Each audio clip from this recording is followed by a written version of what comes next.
3, 2, 1, пуск!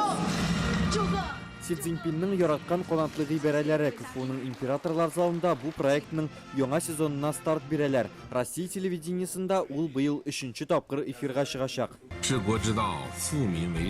Дәүләт белән идарә итүгә юл халыкны баетудан башлана. Бу борынгы Кытай фикер ияләренең сүзләре. Һәм Си Цзиньпин аны үз чыгышында да яратып кулланган.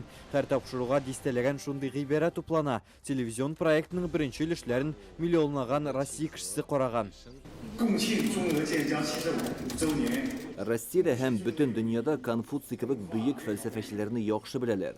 Владимир Путинның да чыгышларында аның сүзләрен кулланганы бар. Россия мәдәниятендә төрле илләргә йогынты ясый. Кытайда безнең Пушкин, Лермонтов, Достоевскийларның әсәрләре белән танышлар. Яңа система уңыш китерә икән, элеккеге кагыйдәләргә нигезләнергә кирәкми. Тереклек табигатьтән көч алып формулаша. Тапшыруда шушы гыйбәрәләрне дә ишетеп белеп булачак. Аларны рус теленә тәрҗемә ясап, Россия халкына 2019 елда тәкъдим итә башлаганнар. Этот проект вызвал большой неподдельный интерес у зрительской аудитории.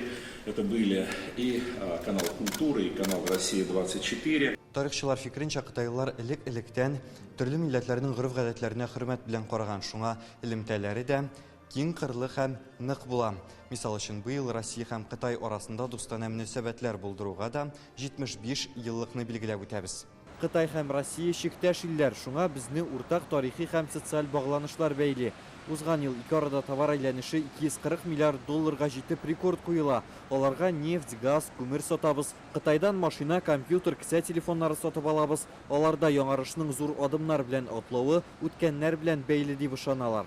Чувствуется ли в жизни это влияние древней культуры? Да, оно чувствуется. У каждого китайца на подсознательном уровне есть ощущение, что время оно такое длинное. То есть наше время и их время – это разные понятия. Для нас, допустим, надо побыстрее. Год – это уже слишком долго. Для них 10 лет – это не проблема.